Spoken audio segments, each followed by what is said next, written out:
Hi, it's me Dr. Prasad Putil. I'm continuing my classes on ion exchange chromatography. This is class number 6, applications of ion exchange chromatography. So the main applications of ion exchange chromatography is towards water treatment, sugar industry, food industry, chemical industry, pharmaceutical industry. Miscellaneous application as well as separation of lanthanides are discussed here. In water treatment, first case that is softening. Softening, it is done with acidic cation exchange resin in its sodium form. We know that calcium and magnesium are the two divalent ions which causes hardness to water, which can be replaced or exchanged with monovalent sodium ions. Dealkalization, that is the removal of the alkali present in the water, that is mainly in the industrial water where the production of beverages as well as soft drink plants. The water that is available in the industrial area, they have to soften it, we have to remove the alkali content in that water. And as well as for supplying the water in municipality, the water is softened and then supplied.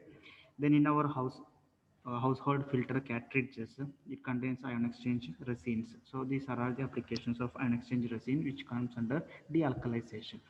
Demineralization means all the ions present in the water is removed.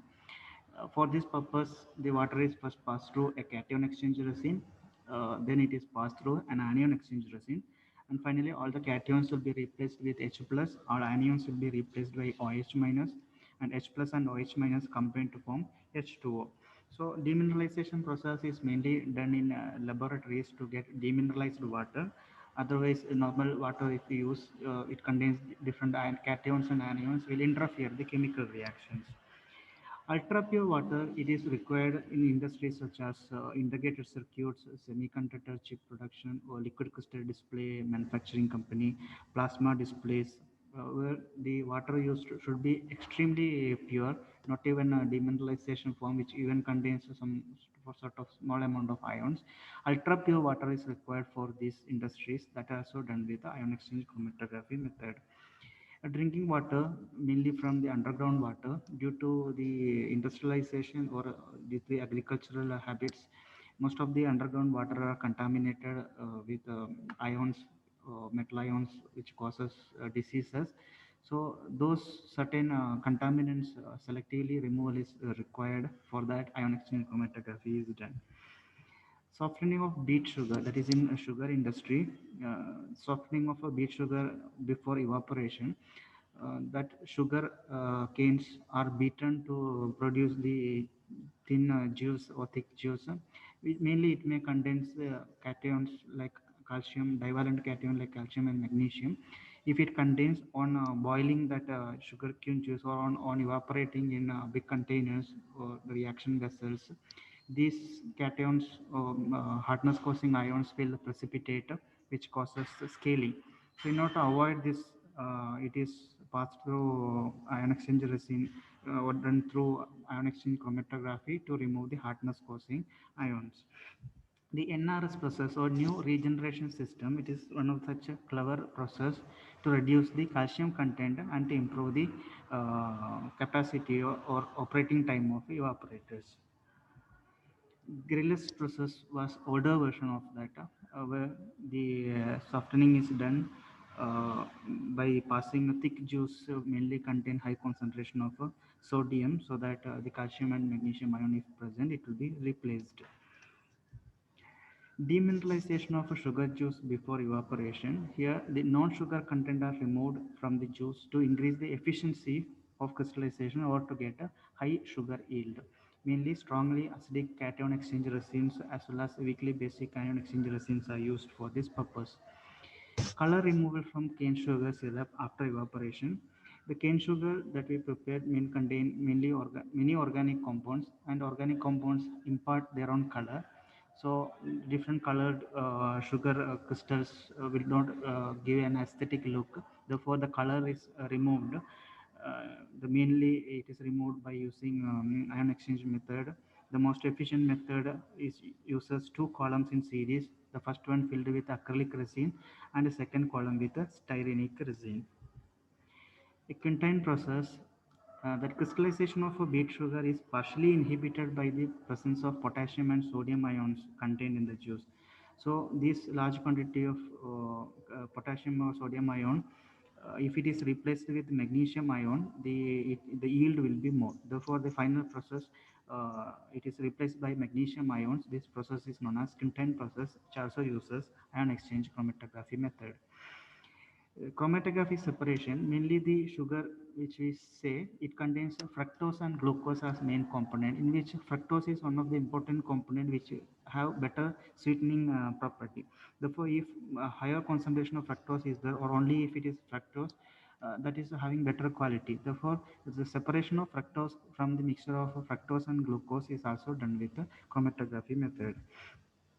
In food industry, other than sugar industry, separate food industry in general, the wheat demineralization. Wheat is a byproduct of cheese production, and the wheat is contain a large amount of proteins, and it is used in food industry. It is demineralized to increase its purity, and the same is done with the help of ion exchange chromatography.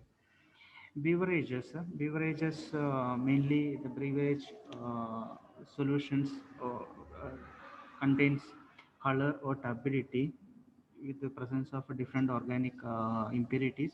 So these are removed by non-ionic adsorbents. Even the bad taste or smell causing organic compounds can be removed by ion exchange chromatography.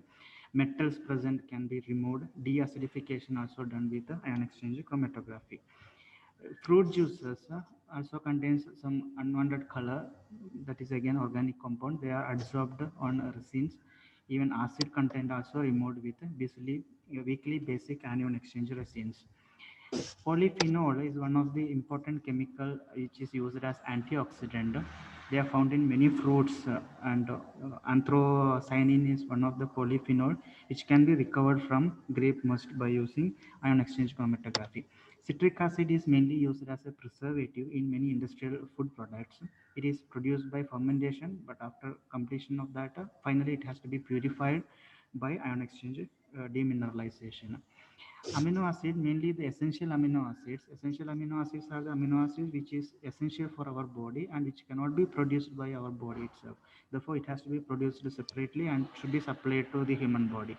So, lysine is one of the essential amino acid which is recovered from fermentation broth with the help of a cation exchange resin. Sorbitol demineralization. Sorbitol is a polyol. Polyol means it contains many hydroxyl functional group. It is a powerful sweetener used in chewing gum mainly. It can be produced by hydrogenation of glucose or by enzymatic process. And finally, at the end product has to be demineralized by ion exchange chromatography. Gelatin demineralization. Gelatin is produced from the collagen present in pig skin as well as bones. To get high purity gelatin, demineralization process is done again with ion exchange chromatography. In chemical industries, mainly the recovery of valuable metals, mainly in jewelries, gold can be recovered, the waste gold which is spread over the jewelry shops, or that solution in a cyanide complex, from that we can recover gold. Even different other metals can also be separated from the plating shops, electroplating shops. The list is given here. In production of chlorine and caustic soda, these chemicals are produced by electrolysis of saturated brine. In the production process, the absence of divalent metal is very critical. Divalent metal means having two positive charges.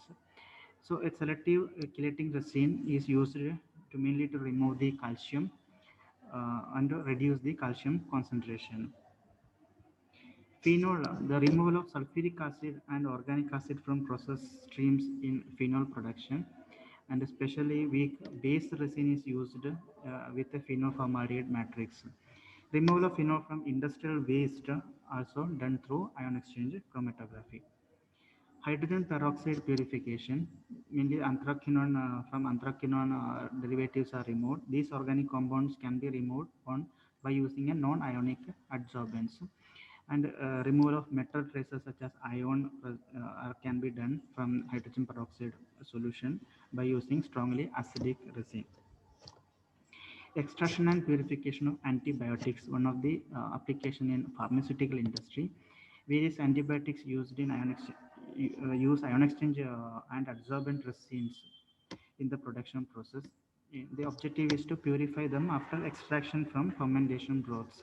Some of the antibiotics are streptomycin, gentamicin, cephalosporin, tetracycline, etc. Slow release formulation or sustained release formulation. The powdered, highly purified ion exchange resins are used as excipient. Excipient means as a drug carrier or drug vehicle which carries the drug or which acts as a support for the drug in pharmaceutical formulation. The active ingredients is adsorbed on the resin and is released more slowly in the body than it would if it present in their original state. There are also some of the ion exchange resin are used for the slow release formulation or sustained release formulations. Even some of the ion exchange resins are used as a drug as such. Say cholestyramine, which is a drug which is used to reduce the cholesterol level, is a powder based on strongly basic anion exchange resin in its chloride form. Polaclin potassium is again a medicine used to regulate the potassium level in the blood. It's also a powder based on a weakly acidic resin.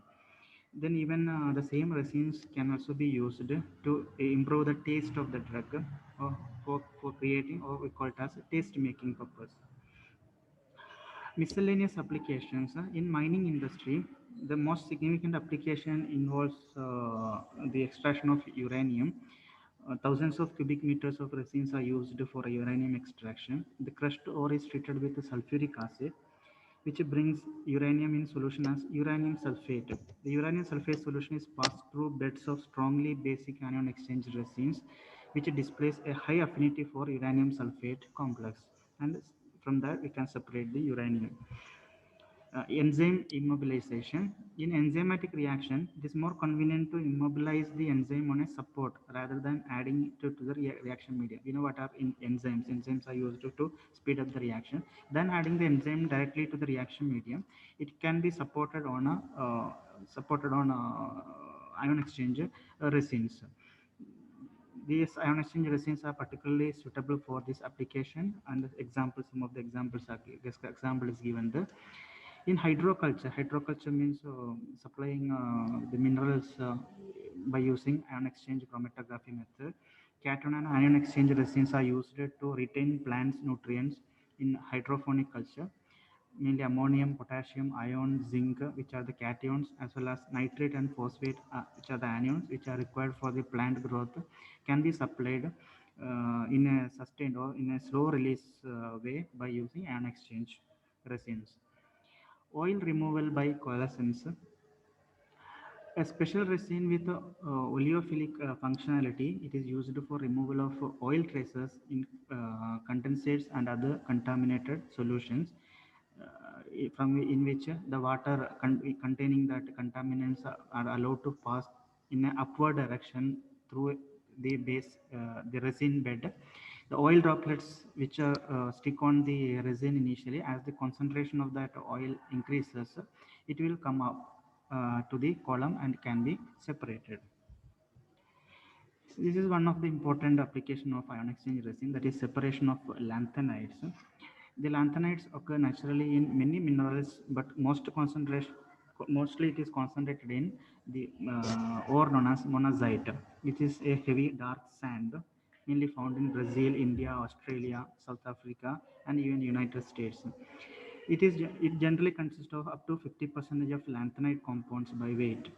Like any other group elements which are having the same or similar properties which occur in nature together, the separation and purification of lanthanides also requires consider effort. That means it is not so easy to separate all the lanthanides in from the ore as such. So for the commercial production of lanthanides, ion exchange chromatography methods are used, and it is an expensive method. To separate the lanthanides from other elements occurring with them, they are chemically combined with specific substances to form lanthanide compounds with a low solubility, like the specific substances what I mentioned there. They may be oxalates, fluorides, as an example. A solution of lanthanide in ionic or soluble form, which is passed through the column containing the resin. Uh, The resins are packed in a very long vertical position, not a short column, a very long column fixed in a vertical position containing the resin. The resin, that applications, even soil, clay, zeolite, or organic resins are also used as cation exchanges. The lanthanide ions actually the process known as it will stick to the resin with various strengths based on their ion size. All the lanthanide ions are not having the same size because of the lanthanide contraction that we studied already. So lanthanide ions, mainly the 3 plus ion M3 plus replaces H plus of the resin. The reaction is given there. H plus ion flows down the column and moves out of the column. That means the lanthanides are sticking, or it will stick to the resin based on their ionic radii at different regions of the column. The cation which has the maximum capacity to undergo exchange process is held near the top, and other cations which are held further down at the column or in the order of their decreasing capacity to undergo exchange process. That means in the column at different regions different lanthanides will stick with the resin. Then a buffer solution of citric acid or ammonium citrate is passed through the column. As the citrate solution moves down the column, the lanthanide ions in the resin comes out and forms citrate complex. So the first citrate complex comes out will be the one which having which has leastly held with the, or least firmly held with the resin, and the one which is strongly bonded or strongly stick with the resin will flow at the end. In case of lanthanides, the ionic radii decreases from La3 plus to Lu3 plus, that is as we study as lanthanide contraction. The smaller ion is La3 plus, which is attached to the resin more firmly than Lu3 plus. That means the Lu3 plus citrate complex will come out first and La3 plus complex will come out last, or it will come out according to that ionic radii size. So the process is repeated several times and all lanthanides are separated. So that's about the applications of ion exchange resins. Hope you understood many of the applications. Even though we cannot by heart all the resin which are used, but the methods used to ion exchange resin methods used for many applications that should be known to us. Thank you very much for watching my video. Those who are not subscribed, I request you to subscribe my YouTube channel, My Intuition, and support me. Once again, thank you very much and have a nice day.